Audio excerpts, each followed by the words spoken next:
All right, now, what's the therefore? We talked about our corporate culture a little bit and what we believe in. We talked about the market conditions, which are rough and going to continue to be rough for a while. Okay, and if they get suddenly better, then that's great, but we're not going to count on that. Okay, so what's the action plan? What's the therefore? Here's what I think. Okay, and you guys after this can tell me what you think, but I think we're in a completely different real estate environment. I think the same old tired stuff won't work.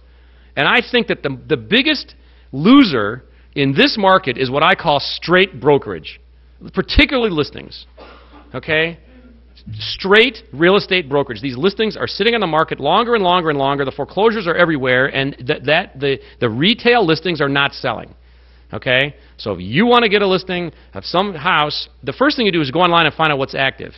And if they're pricing it above all the other ones, it's just not going to sell. You can forget about it. I mean, maybe it'll be a miracle and it'll sell, but this is not a listing game anymore, in my opinion, for straight brokerage. I'm not talking about REOs, short sales, or auctions. Those are the three parts of our business that are growing. If you don't know what a BPO is and you're a realtor, you need to come into the office, you need to sit down with Mike Malloy, you need to learn how to sign up, because these companies pay you money. Fee income, not commission, fee, to do broker price opinions. There is an enormous business in this right now. And luckily, because these guys trailblazed the path, we've got 150 banks all over the country that we've done business with one way or the other. Okay? And the big companies can't make money at it the way we do it. They can't do it. They're too larded up with overhead to make money in this, and yet we're doing well with it because we're structured correctly. Those big companies can't handle this stuff, and we can. So we have a little bit of a competitive advantage there. And that is the way to make money, in my opinion, if you're going to represent sellers, not the old-fashioned listing. They want to list their house, great. $4.95, pop it in the MLS. This 7% nonsense, people's houses have gone down in value so much, they can't even pay you 7%. Who do you know that has 7% that's sitting in some house? If the market's booming and they're making all this money, they don't care about paying the broker. Right now, people are after every dime. I don't want to be the high-cost guy in the business. I like our position as the low-cost leader. We need to take advantage of it. So straight brokerage, as far as I'm concerned, it's a waste of time. Let the other companies have it. We used to go on sales calls in the beginning of the company, and I won't name the names, but we used to tell them to call the competitor. We would give them the number. Okay? We would say, you know what, why don't you go ahead. I'll just do it. Why not, even though it's on video. We would just say, hey, 721-1210. Who knows what 721-1210 is? Does anybody know what that is? That is the Howard Hanna, Smythe Kramer, Cleveland Heights office. So we would say, call them. Stuff their pipeline silly with these ridiculous listings that aren't going to sell. We are a transactional company. Reasonable buyers and reasonable sellers coming together. We will work our butt off for you. But we are not magicians, and your house is worth $130 and listing it at $159.9 is not going to be effective. We're not going to put ourselves in that situation. And if we're not turning business away, we're taking on everything, and that's a mistake. The best word in sales is next. Next. I mean, we got a lot of, no is a good word. No, I'm sorry, I can't help you. But next. I mean, I'm sorry, your credit's not good enough. I'd love to do your loan. I just don't think we can do it unless you have 20% down. And then we have to know that we've got sales and marketing initiatives ongoing to bring other folks across your desk that you can work with. Now, look, I don't want to be rude about it, but we are not a public, this is not, this is a profit-making business. We want customers that can perform and that we can deliver value for. I don't want our team wasting their time. Not in this market. If the market was better, throwing stuff against the wall and see what sticks is not a bad strategy. And that's what I learned when I went to realtor school. Hey, go out and get a bunch of listings, and then what do? Get more listings. Then what? More. And then more listings. Don't try to sell any of what you have. Just keep more yard signs. We're having a yard sign contest this month. We don't think like that. I know how talented you guys are. These clients are lucky to have you on their case. We are not going to sit there and waste your time or the company's money when we're not magicians. We can't make the house worth $200,000. I know you guys have sat in these houses and listened to this. Well, Monica needed braces, so we refinanced the house. And then Irv, he got sick, and so we refinanced the house again. And then, Stanley wanted a boat because he's really a good guy, and he's been working hard, so then we refinanced it again. I mean, they didn't call us the day they refinanced it and got $25,000, right? They call us now to mop up their mistake. And maybe we can do it, but we're not doing things that we don't think we can do a good job at. I don't want you guys to waste your time unless you think you can do it. Now, the buyers, the composition of the buyers is different. We got savvy buyers, we got cash buyers, we got buyers looking for deals, and that fits us perfectly. We've got a whole bunch of auctions, a whole bunch of REO listings that fit in exactly with what buyers want to hear. You think a buyer wants to hear, hey, you're going to pay retail today? They read the papers. They want to know, how are they going to save money? How are we going to represent their interests very aggressively? We need to continue to develop this buyer program.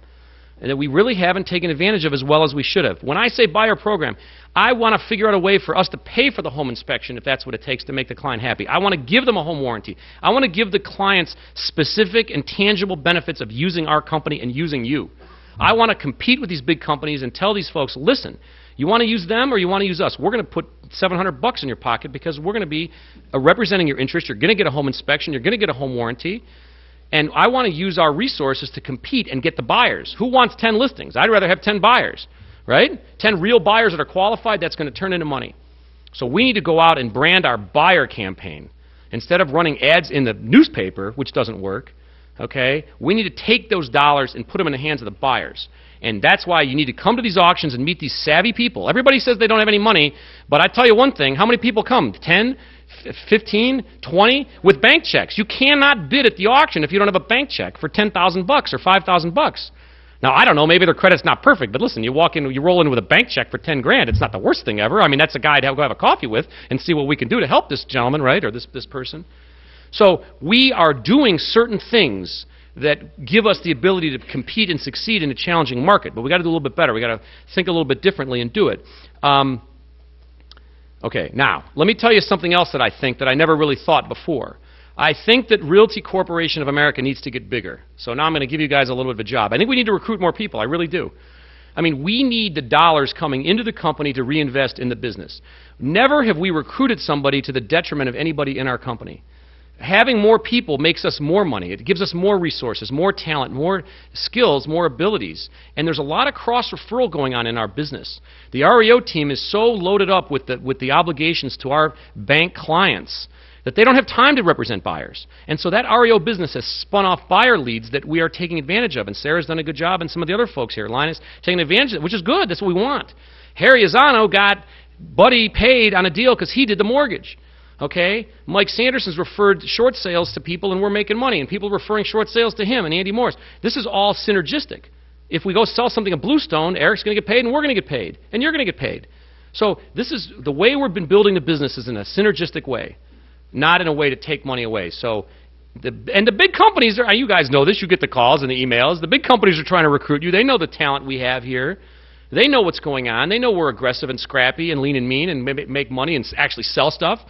Okay, so they want you to be there. So we got to make sure that we offer you guys great service because you're the customer too. And we also got to make sure that we get big to fight a trench war with these big companies that can do crazy things that, you know, they got unlimited money. Now, listen, let me tell you about auctions real quick. I don't know, I can't believe I'm saying that. I think we're the biggest auction company in the state. We've got Roger Steinfurth from Wayne LaOma Auction Company who I did my apprenticeship under Wayne and Roger to get my auction license. Okay, Roger's joining up with us.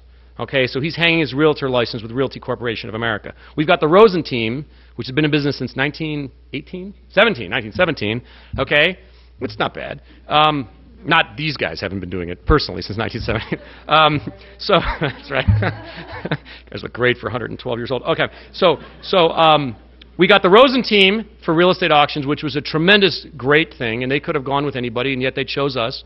We got Buddy Barton, okay, who's a great bid caller, a great auctioneer, who's pounding the pavement, okay, and going out and making auction sales calls. I'm an auctioneer, yay. We got Britt Troth. Britt has just joined us from Ashland, Ohio. So now we've got the biggest auctioneer in Ashland, in Wayne and Holmes County, down south, not up here doing stuff, but doing down there, who left the big company to join us because of the high split, the energetic marketing, and all the stuff that Sarah and Abby are doing for auctions. So we've got the chance to really become the leader in this part of the business. And this is what we need to do. We need to take these parts of our business where we are the leader and build them and be more of the leader. So before these big companies wake up and figure out what's going on, we have a commanding position. I mean, if you decided today to get in the auction business, have a nice time. The next classes are in February. Then you got to do an apprenticeship. I mean, we got to lead. And this is something that should make you money. This is not some strategic principle that we're talking about. This is money in your pocket. Make sure you understand this auction business. It's the hottest thing going on right now by far. And it's profitable. And it's a lot of work, but that's okay because we're not afraid of hard work as long as we're making money. What we don't want is a lot of work and little money. But a lot of work and a lot of money is okay, and a little work and a little money is okay. So we got stuff that's really developing into something big. That auction thing is big. Right after the election, we're running a bunch of TV ads.